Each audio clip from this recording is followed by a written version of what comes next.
Welcome to Miller's Monsters as we wrap up our look at Guillermo del Toro's Cabinet of Curiosities. We're at the final episode, episode 8, The Murmuring. And this is directed by Jennifer Kent and stars Essie Davis and Andrew Lincoln. And all through this, I'm like, man, I know that guy. Who is that guy? And I don't pay attention to the starting credits when they're naming the names. And as I looked it up for this episode, it said Andrew Lincoln. I'm like, oh yeah, the guy from The Walking Dead. So yeah, he is doing some other stuff, obviously. And we will get to his story here in a minute. But first, I need to warn you, there's spoilers. So if you would bark, that would be nice. Just give them a warning. You're not going to bark though. There's spoilers ahead. Hit the subscribe, hit the like, leave me a comment, and we'll be back in a minute.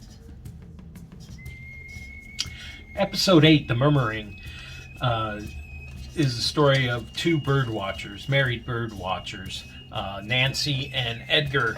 And they just finished a presentation where they showed off their new camera they got from funding, and you know, they're off to further study these birds, and they're heading out to a secluded island. And their guide taking them to the island says, hey, we set you up in this house, we cleaned a few rooms for you, set up the generator, you'll have electric, you'll have wood, fireplaces for warmth.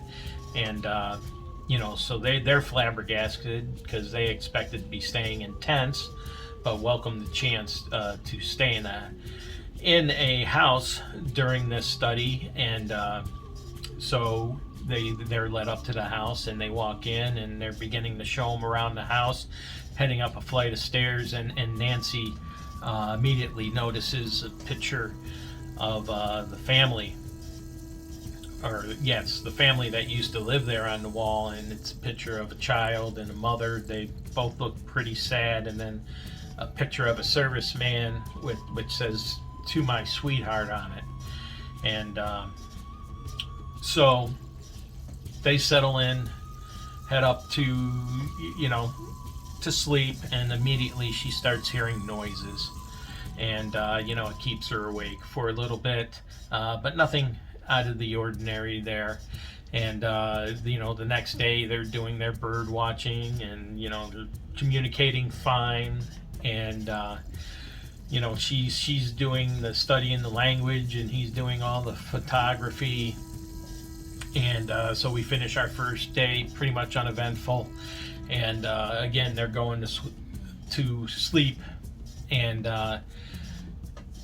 obviously there's some tension between them because, he tries to be a little romantic, and she fends him off, says, she's not ready. So now, okay, it's something, that happened either to a born child or an unborn child in this family. So there's tension there, and it's starting to build up a little bit.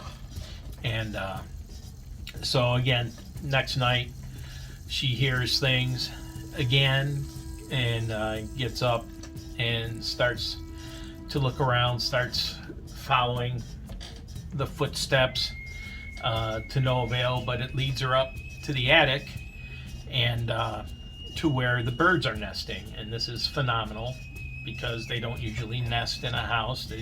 She calls Edgar up, and they sit and watch. And and this is great because now they're going to do some studying from the comfort of the house.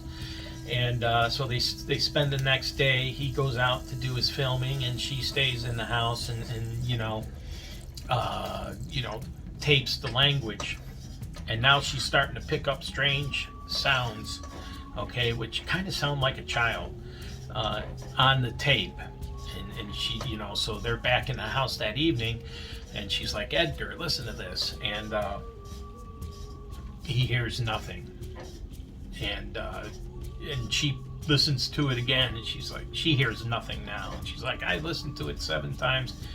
She's like, you haven't got a lot of sleep and all that. And she's, angered by that. And he's like, okay, I'm sorry, I don't know what to say. So tensions are building all throughout their time doing this study. And as these days go on, her visions are getting worse and worse and worse. And so one night she's in bed, and all of a sudden she sees a little baby, okay, next to her. And again, you're thinking, okay, it must have been a miscarriage or something like that. And she's like all enamored with this baby next to her laying in the bed, and all of a sudden you see a hand come over her shoulder, kind of like, hey, I get to use a prop, I think.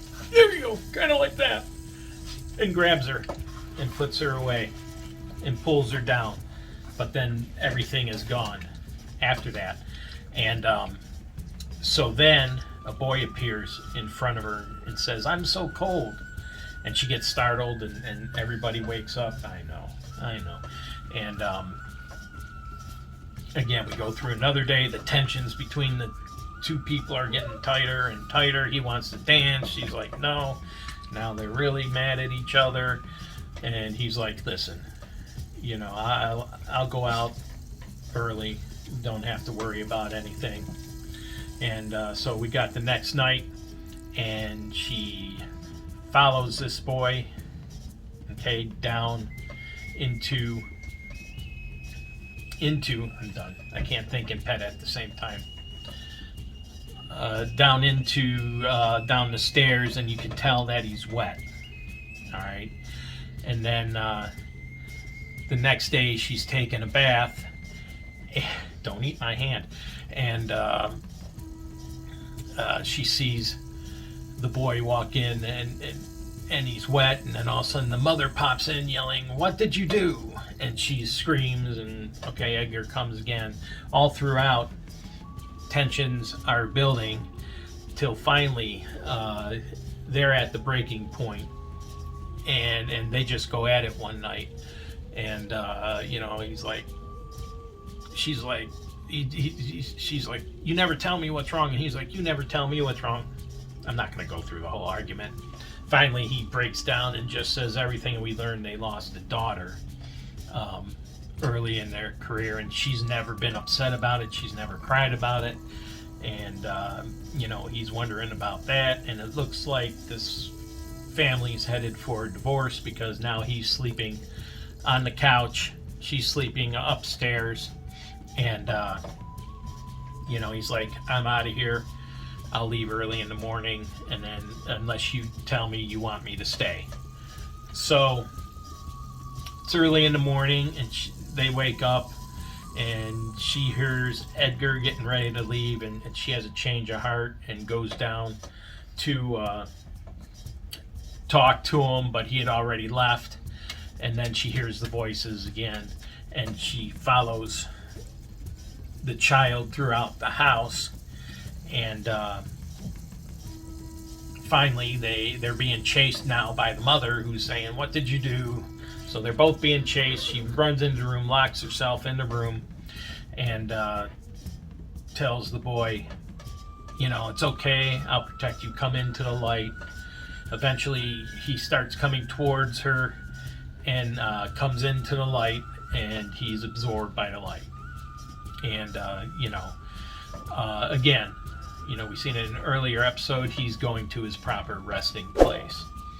And so she's upset about that. She walks out, walks through the house, and then walked up into the attic, where she sees a vision of the mother standing there looking at her hand, saying, "What did you do? What did you do?" And finally she turns around and jumps out of the attic, obviously to her doom. And what we learned throughout the story is there's little hints and pieces to this, through letters and through the caretaker, finally telling her that, a family lived there where they believe her son drowned and she killed herself. So it all culminates in that. And this is an epiphany for her, and now all her emotions release, and she finally grieves for her own lost daughter, and calls Edgar on the radio, who's filming the birds, and finally, where she denied to say it a few times earlier, says "I love you," and it's a sweet story. It's a story about losing, coming to deal with it, and finally grieving to let it release and get that burden off of you. And it's well done, well acted. It's basic. It's a creepy house, but just a ghost story, couple of ghosts, nothing too gory, but it's interesting.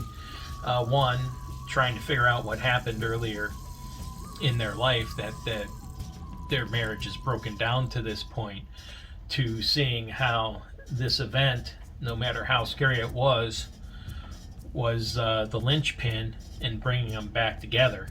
Because at the end, she finally calls him over the radio crying, and finally tells him, that she loves him and that she's ready to talk. And we're led to believe that, at least I believe, in a happy ending this time. Not everybody's dying. It's nice to have an happy ending. Might have been must have been why they made it episode 8. So let's end everything on an up note. And they were in love again, and who knows, maybe they even had another child in the future.